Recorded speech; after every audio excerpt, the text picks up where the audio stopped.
Au-delà de cette limite, nous entrons dans les territoires inconnus.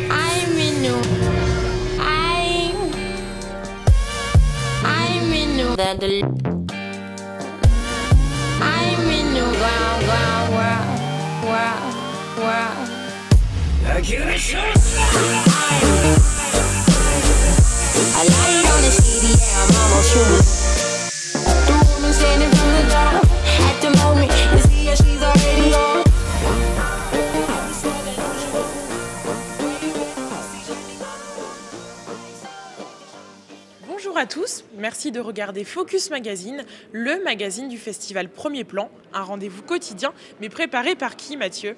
Eh bien Julie, comme chaque année, Focus est réalisé par une trentaine d'étudiants Infocom de l'Université catholique de l'Ouest à Angers. Nous espérons que vous serez très nombreux à nous suivre et nous allons essayer d'être le plus complet possible. Quentin, est-ce que tu peux nous parler du sommaire ? Oui, bien sûr. Dans ce premier numéro, nous vous proposons de revenir sur la soirée d'inauguration du festival. Nous verrons également un sujet sur l'altro-cinéma, ce cinéma de genre qui a marqué l'Italie dans les années 60-70. Enfin, nous nous intéresserons à l'exposition de Laurence Leblanc, une photographe reconnue pour son travail humaniste. Dans un premier temps, je vous invite à découvrir le reportage sur la soirée d'inauguration qui a eu lieu vendredi soir au centre de congrès. Ce festival s'est tenu au mois de janvier, dans un mois qui est censé être déprimant, froid, compliqué. C'est une occasion de pétillance, d'émotion sur notre territoire. Un moment de magie où tout à coup, Angers, avec ses 150 000 habitants, devient la capitale du cinéma et plus encore, la capitale des premières fois.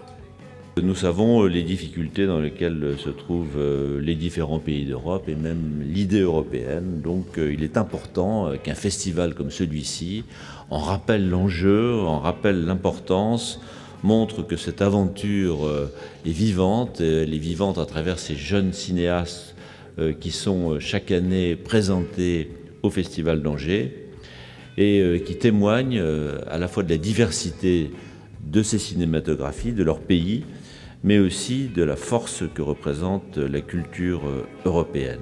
Je vais tout de suite m'approprier la phrase d'Isabelle Huppert qu'elle a prononcée le 8 janvier dernier au Golden Globe aux États-Unis. Elle a dit « N'attendez pas du cinéma qu'il construise des murs et des frontières.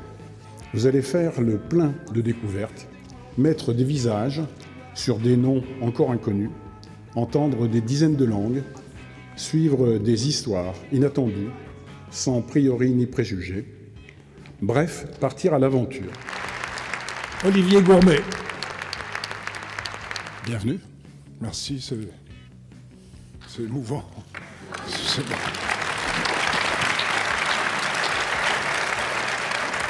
Ce genre de festival, surtout moi qui aime les premiers films, qui ai fait pas mal de premiers films, c'est tellement important qu'ils soient aidés et qu'on puisse, surtout qu'ils puissent être diffusés. Et vous alors, vos premiers plans à vous, c'était quoi? Le premier plan, c'est compliqué parce qu'à l'époque où j'ai commencé moi par le théâtre en Belgique, le cinéma était un peu moribond. Il commençait à exister avec Benoît Poelvoort, les frères Dardenne, enfin il y avait Delvaux, Marion Ancel déjà, Chantal Akerman, mais bon, il n'y avait pas énormément de films qui se tournaient, donc c'était ce qu'on appelait du beurre dans les épinards. Bon, assez vite, il y a eu La Promesse qui a été mon premier film et qui m'a permis d'être d'être encore là aujourd'hui, d'avoir mis le pied dans ce métier avec les frères Dardenne et d'avoir une approche du cinéma qui me plaît. Je voudrais accueillir Thierry Frémaux.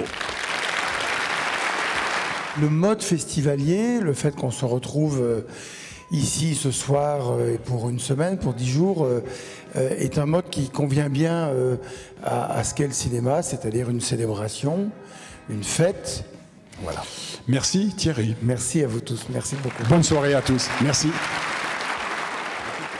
Mais qu'est-ce qu'il y a au programme de cette 29e édition, me direz-vous ?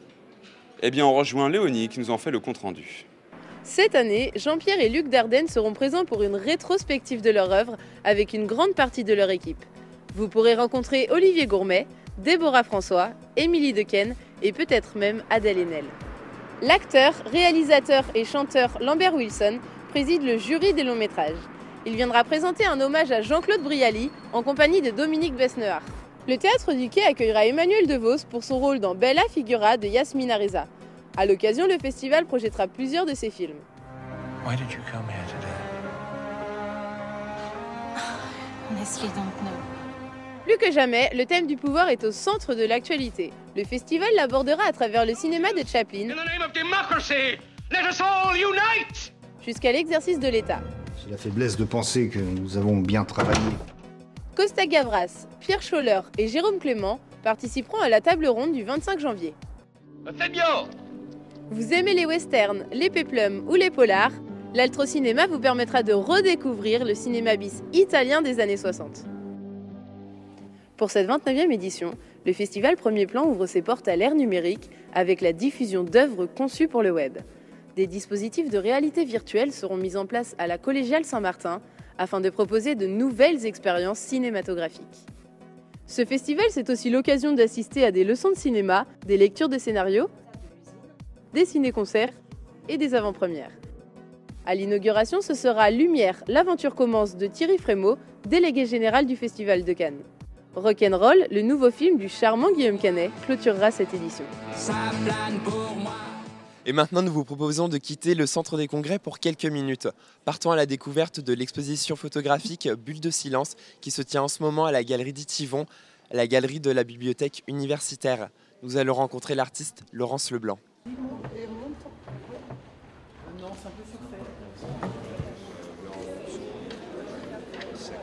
L'important, c'est de toujours dépasser la surface des choses, faire face à l'autre en arrivant à avoir aucune idée préconçue. Et c'est un peu le fil que je tire depuis quelques années. Tout acte de création, que ce soit photo, vidéo, son, tout est acte de création. L'important, c'est qu'il y a toujours un avant, un après, la réflexion qu'on pose sur les images, comment on les met en scène, comment on les monte, comment on organise une image par rapport à ce qu'on a envie de dire. En fait, le propos, il est là. Derrière une image, il y a toujours du sens et une volonté de poser un regard sur le monde. Deux personnes, face à face. C'est dans le cadre d'un premier travail que j'ai fait au Ghana, en utilisant donc l'image animée, que je me suis posé cette question d'essayer de créer une fiction. La photographie, l'image fixe est un instant, mais ce qui m'a intéressé dans le film, c'était de mélanger à la fois les images fixes et les images animées, puisque le travail est toujours autour du temps finalement. C'est absurde, car je viens vers l'autre et la première chose que je suis obligée de faire est de me renfermer sur moi-même.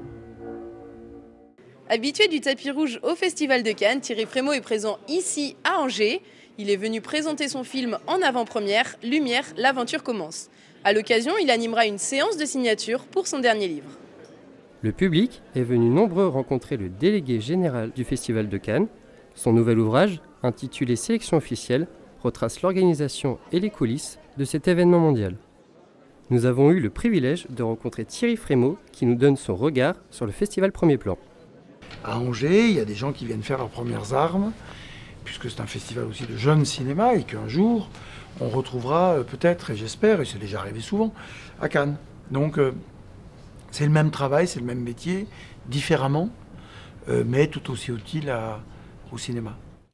Un jour de mars 1895, aux alentours de midi, les portes de l'usine Lumière de Lyon s'ouvrent. Devant elles, une nouvelle invention, le cinématographe. L'aventure commence. Thierry Frémaux partage également sa vision sur l'évolution du cinéma à l'ère numérique. Je pense que c'est plus facile aux jeunes de se lancer dans le cinéma, et quand on dit de se lancer dans le cinéma, on sait d'ailleurs plus vraiment ce que veut dire le mot cinéma, tellement il y a différentes manières de le faire. Aujourd'hui, si vous avez du talent, vous prenez votre smartphone et vous faites un film. Il y a des très jolies choses qui se font. Et la première phrase de La recherche du temps perdu, il faut s'appeler Marcel Proust pour l'écrire. Donc, pour faire un beau film, il faut être déjà avoir un petit peu d'envie et je prononce un mot qu'on ne prononce que trop rarement, qui s'appelle le talent. Mais qu'est-ce que l'altro-cinéma ? Rencontre privilégiée avec le spécialiste et l'incollable du cinéma angevin, nous avons nommé Louis Mathieu. Qui a dit qu'il fallait traverser le Rio Grande ou franchir le pont de Brooklyn pour devenir fin connaisseur de l'altro-cinéma ? À proximité d'Angers, on trouve des spécialistes du genre. Dans cette série B, il se trouve qu'il y a eu de très grands réalisateurs. Des gens qui ont fait un travail admirable, avec des équipes techniques, mais vraiment d'un très haut niveau, parce que les équipes s'échangeaient avec le cinéma d'auteur. C'est-à-dire qu'il y avait une circulation des techniciens, des scénaristes, des acteurs, des réalisateurs, et donc il y avait en quelque sorte pas un cloisonnement, ce n'était pas du tout un ghetto. Entre le péplum, donc le western, le giallo, et puis le film policier, c'est bien sûr des genres avec des personnages distincts, des époques distinctes, des lieux distincts. Mais en même temps, on voit des circulations. Dans le péplum, on voit des scènes qui auraient pu être dans un western. Par exemple, des cavaliers qui traversent une rivière avec une nuit américaine. Ben ça peut se trouver dans le western aussi. On peut dire que l'Italie a récupéré le western qui était bien sûr né aux États-Unis, l'a rendu en lui ayant apporté certainement plus de violence. C'est-à-dire que voilà, c'est des westerns qui ébranlent davantage le spectateur, qui sont dans le divertissement, c'est vrai, mais pas que. Pour Louis Mathieu, l'un des réalisateurs emblématiques de l'altro-cinéma, c'est Dario Argento. La qualité esthétique est très grande, c'est merveilleux. L'oiseau au plumage de cristal, on a un meurtre dans un musée d'art moderne, on voit toute cette influence avec les œuvres qui l'ont inspiré, donc c'est magnifique. Dans Profondo Rosso, donc la scène se passe à Turin, et on voit l'influence de Chirico, avec ces rues bordées d'arcades sombres, desquelles peut surgir des menaces inquiétantes. Chez Argento, le mal circule. Le mal n'est pas localisé dans un personnage, il est dans tous les personnages. Tous les personnages sont potentiellement porteurs du mal. Donc le mal, c'est pas seulement l'autre, c'est pas celui qui est très loin, il est chez nous, il est à nos côtés, il est peut-être même en nous. Et c'est ça que pose comme question Dario Argento. D'autres spécialistes seront présents pour aborder l'altro-cinéma avec le public, notamment Jean-Baptiste Thorey, chroniqueur à France Inter, critique de ciné et historien. Cinéphile ou néophyte, laissez-vous surprendre par le cinéma italien des années 60-70 pendant toute la durée du festival. Non ! Merci d'avoir suivi ce premier numéro de Focus. On va essayer durant ces 10 jours de vous faire profiter au maximum de la programmation de cette nouvelle édition du Festival Premier Plan. Rendez-vous dès demain. This is the West, sir. When the legend becomes fact, print the legend.